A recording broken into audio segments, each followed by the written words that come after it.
I really wanted the music "Highway to the Danger Zone," as my lead-in. When I left the Air Force, I had been trained in the F-111 to fly 100 feet above the ground at night through the weather in the mountains while being shot at. That was my job. And people in 1987 were asking me, well, why did you leave? And I said, well, I wanted something more dangerous. And little did I know there was going to be a crash in 1987. But anyways, who's here for the first time, has never been to the conference before? Oh, my goodness gracious. Well, I have some chocolates here and up at my deck there. If you just pass those out real quick. Try to make it a little bit sweeter. And I have a few little words of encouragement I'd like to start with too. Let's see. This one, I have these little things. Bob Goff spoke at one of our conferences, and he had little medals that he gave out. And so I had little things with my family crest on it, but on the back, little words of encouragement. So, how about full of hope? Who wants to be full of hope today? Anybody? Oh, there we go. He's getting everything today. There you go. And speaking those words over you. How about full of faith? Anybody want to be full of faith? Is that, yeah, there we go. And how about somebody who would like to be more loving? Okay. So, there you go. So, encouragement, that's what I'd like to leave you with today. And the dangerous part about what I'm going to talk about is the fact it seems like a bunch of rules if we talk about honoring God with our business. Now, we know that rules don't work real well. In the beginning, we had one rule. We didn't keep it. And then came up with 10 rules and didn't keep them. And that worked so well that we came up with hundreds of rules. None of them worked. And guess what? God had to send his son to clean up the mess. So again, as I cover some of this material about trying to honor God in your business, don't think of it as rules. These are things that I've processed, my family's processed. We apply them to our business. They may not apply to your business. But nonetheless, there are some things that can maybe give you some directions to be thinking about. And that's what I'd like this to be, kind of a thought experiment. Now, you're wondering why this, guy that does investments, why is he up here speaking? I am a speaker, but I'm not a pastor and a Bible scholar or anything of that nature. Well, it goes back to really some things that happened in my life. Now, I'm what you would call a hot and cold Christian. I run really hot for a while and then I go completely dead. And so that's just kind of the way I have been. I wish it weren't so, but that is me. And there was a period in the early 2000s when business wasn't going very good, late 90s, early 2000s. We only bought companies, we managed money for people, we only bought companies that had profits. In 1999, those stocks went down. They went down. And stocks with no earnings went up over 20%. That was kind of a hard time, and we lost a lot of business because we wouldn't buy those kinds of companies. We lost 2/3 of our business. So I was, kind of scrambling around in my head about this, and business was slow, and I was, kind of in the blues. And then I had this thing out of the side of my head that there was a trip to Costa Rica through our church. And my daughter was just graduating from high school. She was going to go there for a year as a missionary at an orphanage. So I went with her. First time I'd ever done anything like that in my life. And while there, something really strange happened. I heard God's voice, not the audible voice of God, but you know when God is speaking to you. And he said, I am who I am, and that's kind of scriptural. I'll never leave you or forsake you, and that's kind of scriptural. And then the thing that really threw me off was, I choose to use you. And I'm like, me? I mean, what do I have? I'm just the guy that's managing money. But that kind of took me in a different direction. I got really excited about missions, led teams of teenagers and others on mission trips from Bolivia to out to the reservations out in South Dakota and the like. And then something really unusual happened. Got an opportunity to go to Mozambique with our pastor. There were 4 of us went over there. And he was talking about the movement of God in northern Mozambique, a completely Muslim province. Christianity Today had said, unreached and unreachable. Just forget it. Don't even go there. But Iris Ministries was working there. And so we go there, and we're out, and one day we're in a small village. It's a Muslim village. And they, share the gospel with the people, and then they say, okay, we're going to pray for the sick. I'm like, okay, this is kind of new and different for me. And so this lady walks up with a small child who has, kind of malnutrition, the big belly and the little stick legs, had never stood, had never walked, had always had to be carried all its life. And everybody in the village knew that. And so, we look at this child, and, I'm just a businessman along with these people in pastor training, so I'm just standing there with him, and we start praying for the baby, and he starts howling. I'm like, oh no, the villagers are thinking we're tearing this kid up from limb to limb. They're going to come after us next. But so my prayer was, Lord, shut this baby up. Let's make it quiet. So anyways, we got done praying, and then one of the pastors, he had this bright idea, well, let's set this child down on its feet, which it had never stood in his life, and pulled his hands away, and the child was standing. And the ladies, are like, they have this thing called ululation, and they were just going crazy. And then he clapped his hands and motioned for the child to come, and the child walked. The child had never walked in its life. And I can tell you, that had an impact on that village. They believed in the power of God. Among the Muslim people there, if they don't see the power of God, you can't convince them to follow Jesus. And he grabbed their hearts in that moment. And just about the whole village came to Jesus. And we were just swarmed with people wanting prayer. There's a desperation there that a lot of these other, religions and the like that folks have been trying to pursue can't quite meet. And so that province is now known as a Christian province. Tens and tens of thousands have come to Jesus through the power and love of God. And the one thing I learned from that, it had nothing to do with me. I mean, I heard them laughing, oh, even the businessmen seeing miracles, and which was a surprise to me. But God was very clear. He says, it's not about you. It is for your enjoyment. You can see my great love for these people. I will do whatever it takes to convince them that I love them. Whatever it takes. And that's the one thing that I walked away with. And after that time in that village, you can see these are young pastors from the villages. I mean, just the excitement and the joy of the Lord in them. The next year, we went back again. We went to the mosque in the village, and we got permission from the elders in that particular part of the village to meet there, and we had an outreach. And you can see lots of hands going up, people saying, okay, I want to know Jesus. Even the chief of police did. I got so excited. I mean, the things that I saw and the realness of God's love just overwhelmed me, and I wanted to quit my job. And so the next year I went back again, took my family and said, okay, this is, we're going to set up to leave what I'm doing and go do this. And it didn't go anything like I thought it would go. And afterwards, and asking God, he says, no, I've got you right where I want you. I'm like, really? Making rich people richer? That's what you got me doing. And it took about 10 years for me to realize what God was doing. And that is what we're doing right here today, is that ministry and vocation are one and the same.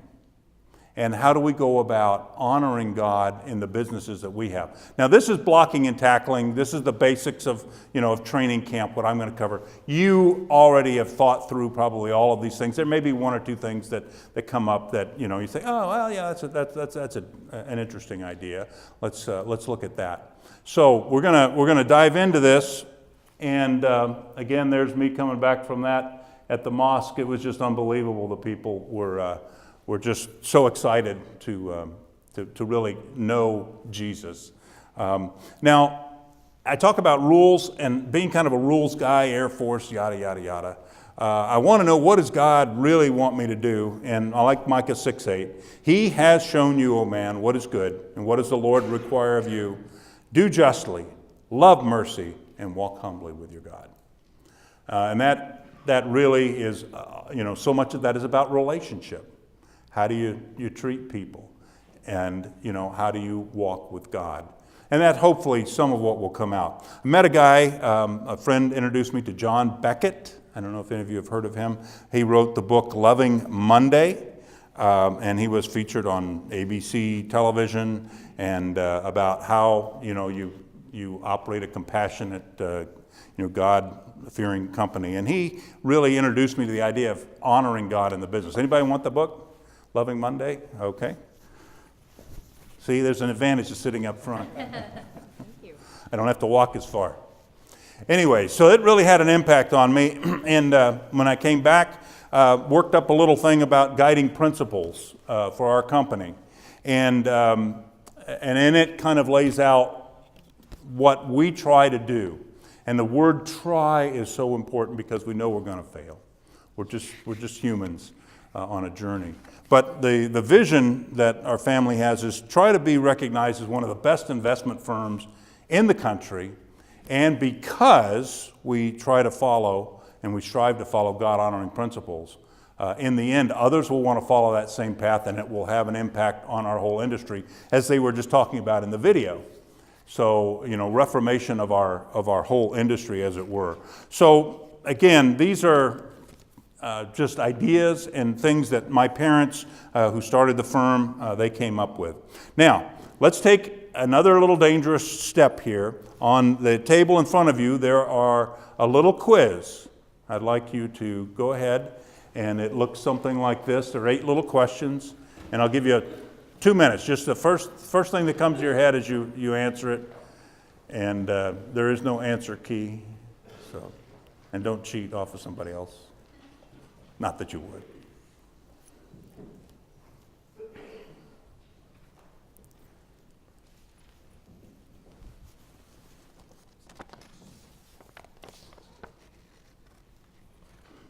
Okay, I think we're getting there. And again, this is just to trigger kind of some thoughts and maybe things that you'll think about later. So if you count the number of yeses, if you don't have any yeses, then it's probably a good time to really connect with this group here, the Rethinking Wealth group and the Kingdom Advisors. They have lots of ways to try to introduce this and to assist you along the way.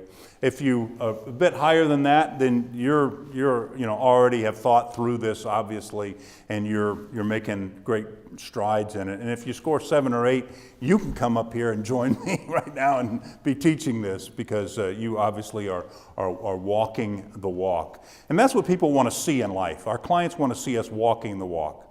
My money, am I managing my money the same way that I'm managing their money? And that is, with honesty and integrity. So that just kind of gets us started. Again, a little bit of a dangerous thing there to do. But again, don't take it as rules. Don't take it as a guilt, because it's not meant that way. So my perspective about God-honoring principles, it is relational, not rules-based. Rules can help us to some extent, but we're always going to wind up tripping over them in the end. And we each have to decide what it looks like. Now, some of you may have a Bible study every morning, or a prayer time every morning, or some type of organizational event that is focused on spiritual things. Some of you may not. It is you to decide based on who you are in your relationship with the Lord. It's not for me, certainly, to say. So the scriptures are pretty clear. In Corinthians, whatever you do, eating, even drinking, do all for the glory of God. So that's kind of the concept behind this. We're trying to glorify God. That's kind of our kingdom purpose, if you will. And then, revering Christ as Lord, as it talks about in Peter. And then being prepared to give an answer. And this is giving your clients an opportunity to ask the question, Why are you behaving like this? What is driving you? And then to answer with gentleness and respect. Remember, it's the Holy Spirit that convicts. It's the kindness of God that leads to repentance. And our job is to love our clients so well that they see God calling them. So that is kind of the gist of it as we walk through this. And I remember some folks down in Florida I met, advisors, and I remember them saying to me, says, I don't believe what you believe, but I'm glad you believe it. I thought, okay, maybe that's backhanded or not, I don't know, but that's all right, because they knew that they could trust us because of the belief system that we carried, or at least they thought they could trust us. So it always goes back to Jesus and his example. As we think about honoring God, it always comes back to trying to love God with our heart and our mind and our soul, and loving our neighbor as ourselves. So as we go from that, the golden rule, again, here we go with the rule, is to, of course, in everything, do to others what you would have them do to you. Now, what does that look like? That's what I think is interesting. And these are just my interpretations in terms of the business. Number one, always doing what's in the best interest of the client. Now, if we really believe that God owns it all, then doing what is in the best interest of the client in the long run will work to our benefit, because you reap what you sow. And I have seen over 30 some odd years, the most successful financially advisors and business-wise are those who always put their client's interest first, even if it costs them money, even if they don't get a big commission. People trust you if you treat them well. And so, number one, act in their best interest. Errors.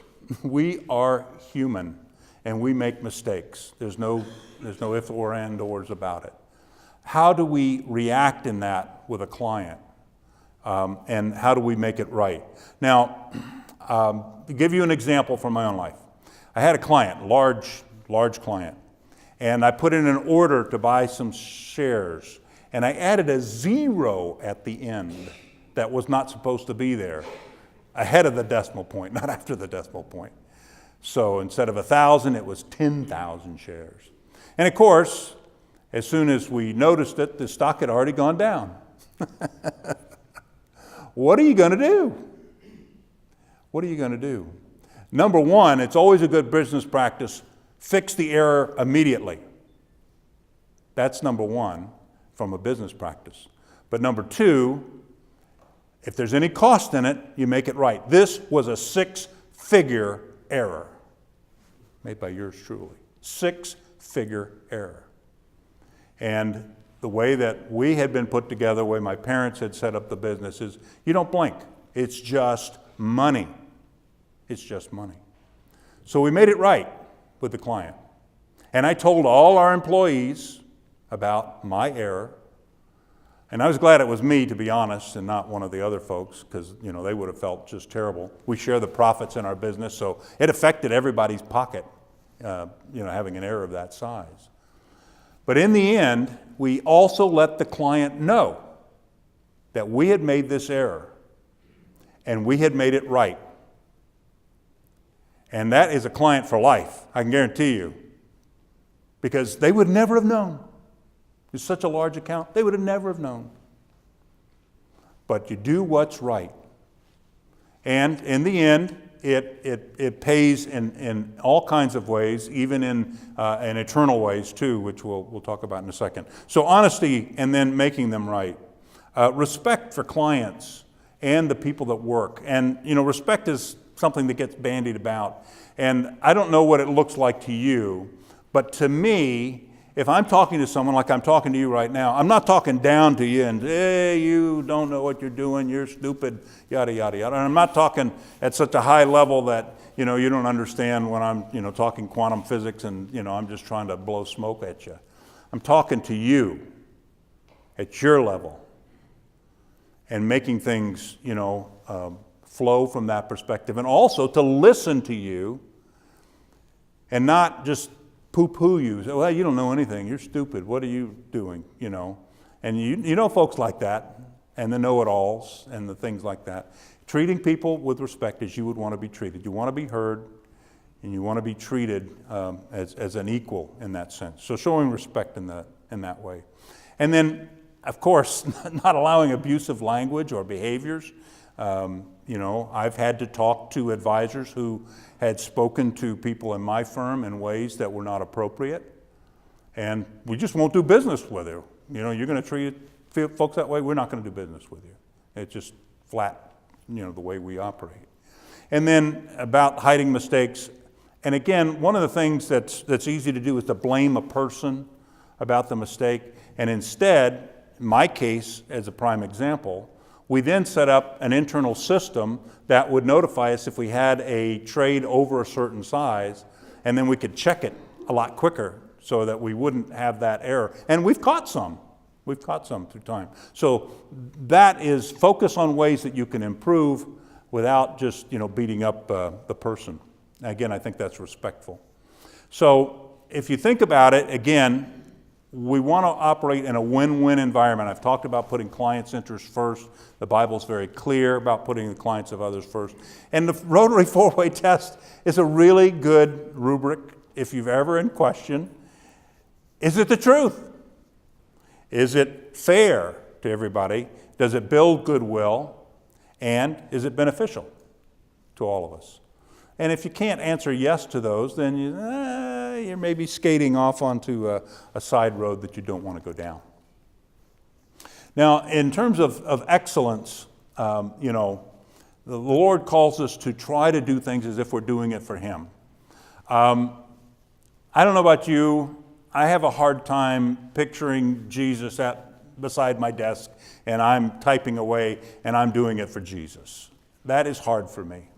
I wish I could say differently. I wish that, you know, that was the driving force in all ways in my life. But nonetheless, the scriptures are pretty clear.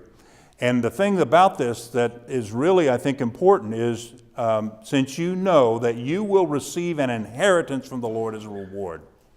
The scriptures are very clear that there is a reward both in this life and in the life after this. And we're laying up our treasures in heaven, and we're sending it ahead. We can't take it with us, but we can send it ahead. And that's part of it as we work towards excellence. Now, when I think of Christian businesses, if someone leads with, you know, oh, I'm a Christian and you need to hire me because you're a Christian, the first thing I do is grab my wallet. I've spoken at some Christian schools, and when I tell them that, they're like, what? That can't be right. And that's because of the reputation that some firms have for poor work ethic, poor quality, and not being honest about costs. If anybody should be known for being honest and fair and achieving excellence, it ought to be us. And your being here in this room says, yes, you are on that path. And I think that speaks very, very well of this whole industry and the path that we're going down. So there is a reward that goes with it. So what does it look like? Putting the client's minds at ease. I call this, my business, the peace business, the sleep business, so people sleep well at night. And then go above what's expected.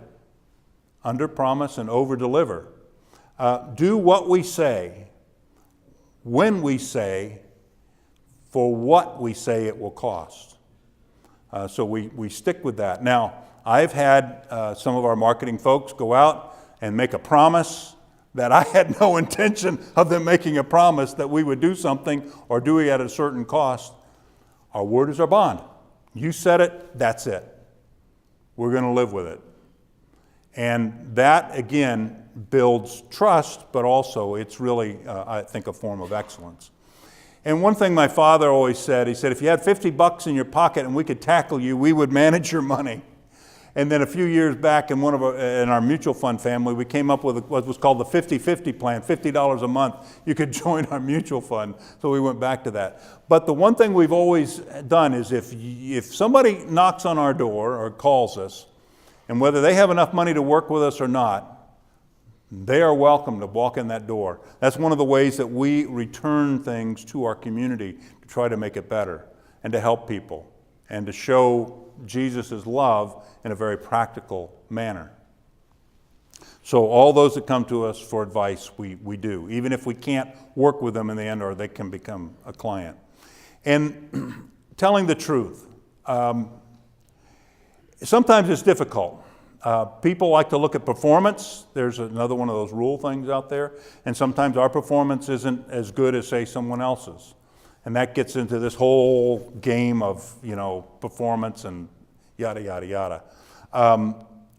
But to tell the truth about it, and then why we believe what we think is going to, be the right approach, and then living with the consequences, not just fiddling with the truth to try to fudge it to get people to stay with us. Always go with the truth. We don't have to say things that intentionally make us look bad, but we do want to lead with the truth. And then excellence as the standard. Generosity is near and dear to me. When I speak at the church, at our church about finances, it's generally about this topic of generosity. And if you look at the Bible, and I was talking with Claire, my associate, who's here, and she'll be at the table, so be sure to stop by and say hi. I said if we were to summarize the whole Bible in 2 words, a noun and a verb, what would it be? Anybody have what we would say the whole Bible in just 2 words? God what? Love gives? Love and give. That's pretty good. Yeah. God gives. For God so loved the world, He gave His only Son. So that is God's very nature is giving, and we connect to it when we give. And that's why I think we feel so good about it. Even folks that don't believe in God, who give lots of money, they're doing it. They feel pretty good about it because that really is how they were made. But you will be refreshed. And when we think about it, I read a story, a book called The Richest Man in Town, and it had, Jobs and Gates and all these other people. And the one thing that they found is if you seek it, it will not come. And that is money. Because if you're greedy and all you want is money for yourself, people can smell that 100 miles away, and they're not going to work with you. So we know, and this is what we share with clients, when you give, you break that spirit of greed. And that in and of itself is so valuable. But it also makes your community better, and it brings awareness to your firm. And whether it's true or not, what I was told is, as a business, you don't give anonymously. Now, maybe that's not true in all cases, but you give. It's not. There's nothing wrong with your company or your organization being recognized for that. Now it comes to the people that you work with, and each of us have different gifts. And one of the things that I brought some of these cards. Some of you who have been to the Kingdom Advisor study groups saw this session called calling cards. And really how to determine, what your gifts and your passions and how they fit together in terms of your calling for the Lord. And I have a couple of these to give away. Anybody want this one? Okay, again, sitting up at the front.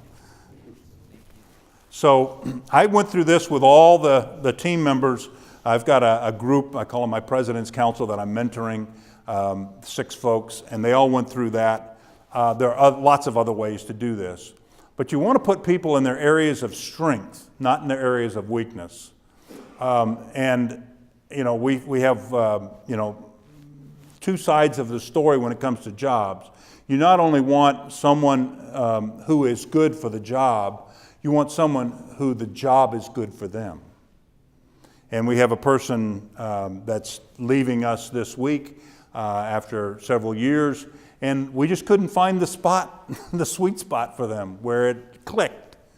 And, very good person and a very, capable person, but it didn't come from the other side. So, parting as friends, and nonetheless, we think that they'll find their niche in life. And when I was an instructor pilot, I remembered one thing. I hated when I had a student that wasn't any good and couldn't make it through and got washed out of the program. I felt a failure until one of the older, wiser people said, if that person made it through, they would probably kill somebody someday. Or they would always be the very worst person in that organization and have to carry that with them all the time. There's something better for them out there. And I thought, now that is helpful advice.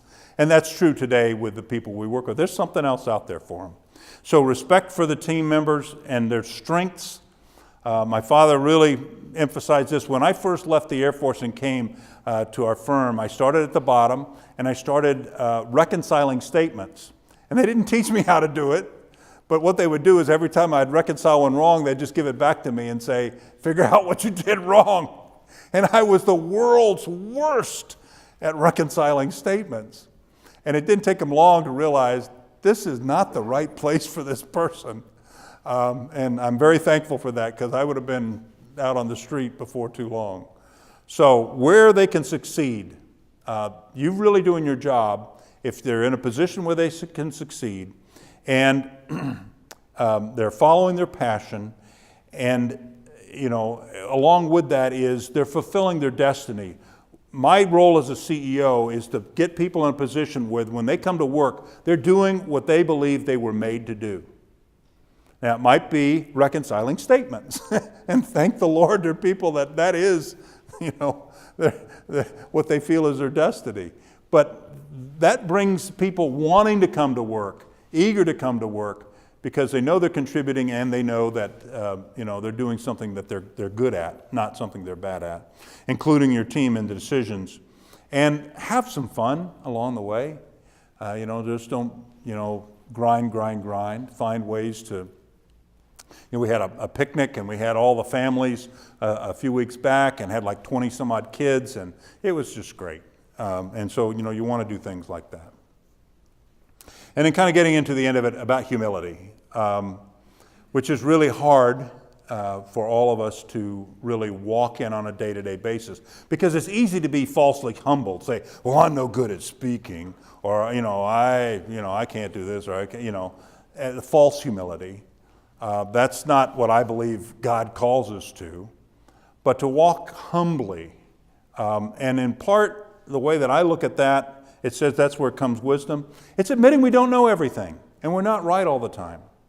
I have a saying, I do go on TV sometimes and talk, and when I get the chance, I say, often wrong, but seldom in doubt. That's our motto. And it's kind of tongue-in-cheek, but nonetheless, it's a truism, because we are often wrong if we're trying to project the future.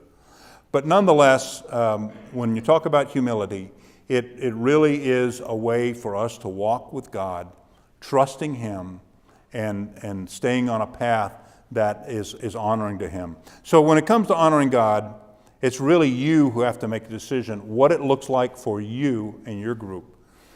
The Golden Rule works, generosity works, excellence, integrity, and respect, I think, are key parts, and destiny, helping team members discover their destiny. And then following the Lord, and then just walking with humility. As we think about this, I told you the impact that Kingdom Advisors had on me. They have their the annual conference, if you get a chance to go. 1,000 folks there, all kind of on the same path. Kind of this group, again, in a little bit larger setting, where it's warm in the middle of the winter. So that might be something that you would consider. And then just as a parting gift, I've given out a couple of things. I have some contentment cards on the table that can give. I have something about investment policies, trying to think through what is an appropriate way to work towards contentment with people's portfolios rather than well, I got to beat such and such an index or anything of that nature, because that only generates and breeds covetousness, which doesn't really help anybody. That is my presentation, but we're back on time, so.